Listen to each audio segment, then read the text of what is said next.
I got a chuckle out of a story today in the Wall Street Journal, and I said to myself, I'm gonna have to dust off my crystal ball.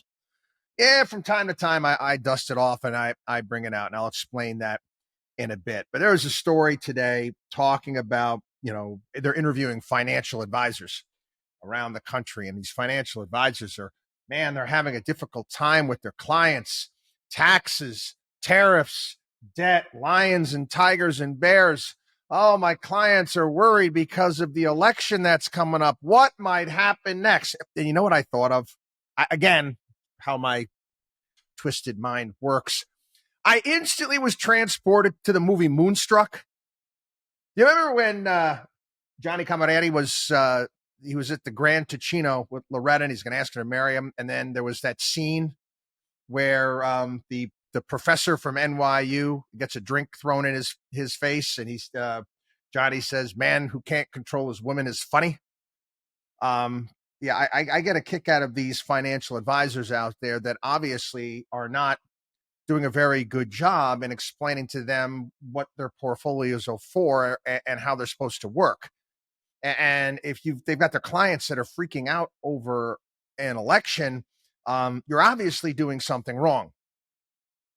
You obviously have to do a much better job in educating your clients on how the world works. Let's go back in time. Let's go back to Donald Trump versus Hillary Clinton. I get up very early in the morning. I was tired. I went to bed. Again, to me, it was a toss-up. Wasn't sure who was going to win. I kind of thought Hillary was going to end up winning in the end. Doesn't my phone start buzzing in the middle of the night? Chris, we need you to come on. We need you to come on tomorrow morning. Trump looks like Trump's going to win. The stock market's crashing. I'm like, huh? And I flick on. I take a look at the futures. I said, this is going to change. This is no big deal. This is not a big deal. It'll change. I'm like, sure, I'm going to come on, but everything is going to be fine. Don't worry about it. No. Crash, bang, boom. Same bloody thing happened. Back in, what was this, 2000? My years straight. Yeah, 2016. Was that when the whole Brexit vote occurred? I remember that. I had to go in. I was in Florida, and I had to go up to Tampa to do a show because they're talking about how the markets are in disarray because the Brits voted to leave the European Union. And I'm like, again, they're all freaking out on Fox. Look at the markets. I said, everything's going to be fine. You'll settle down. Don't worry about it. Everybody relax. It's okay. It's okay. Easy. Anyway. All the big story today. They're talking about all these things that could happen with trade, tariffs, and what's Trump going to do, and tax cuts, and people are freaking out. Clients are freaking out. Why? Why are you freaking out? Okay. Hello. This is all short-term stuff. You do realize that, right? So, because of that, I am going back to the going back to my crystal ball. I'm dating myself in decades. I am realizing every day I'm becoming an old man. No, not becoming, M1.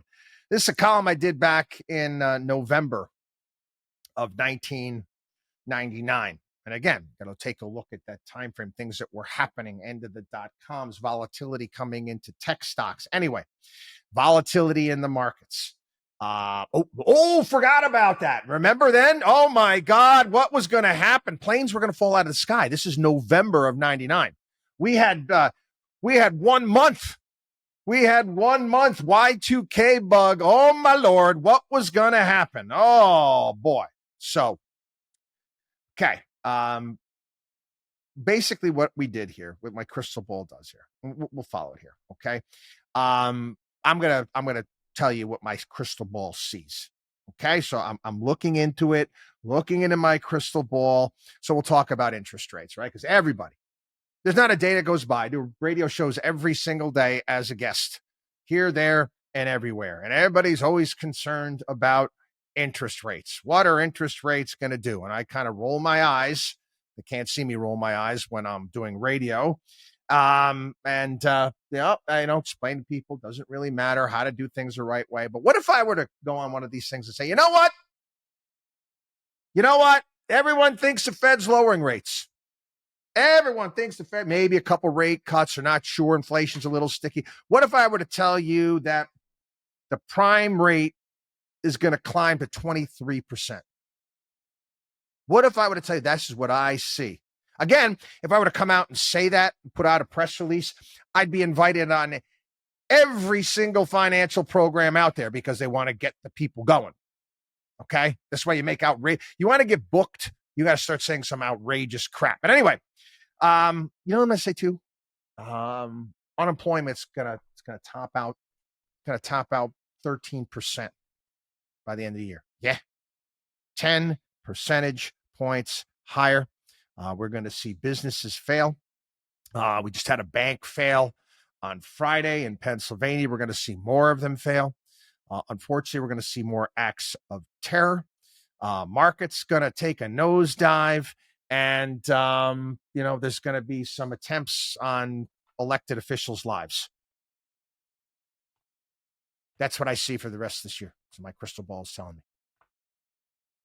How many people out there want to put money to work? Let's go. Let's start investing, baby. Let's start investing. How many people, if my crystal ball told you this is what I believe, this is what I see is going to happen this year, moving forward, how many of you out there would want to invest? Well, my crystal ball, it doesn't tell the future, it tells the past. And the events that I just talked about happened between 1979 and 1989, where the Dow went from, 838 to 2,753, an average of 18% a year. Calm down. You're not making adjustments. If you're making adjustments to your portfolio because of an election, okay, you're making a mistake. You're making a mistake. Do you own high quality companies? Do you own high quality companies? Where do you see them 5, 10, 15, 20 years from now? That's the only thing that you need to concern yourself with. Not the elephants and the donkeys or any of that stuff. Okay. The grand scheme of things, it's not important. Sure, it's great. Get the people going. It's great to talk about, the talking heads on TV and all that good stuff. But the reality of the situation is not changing what we're doing. WatchDog on WallStreet.com.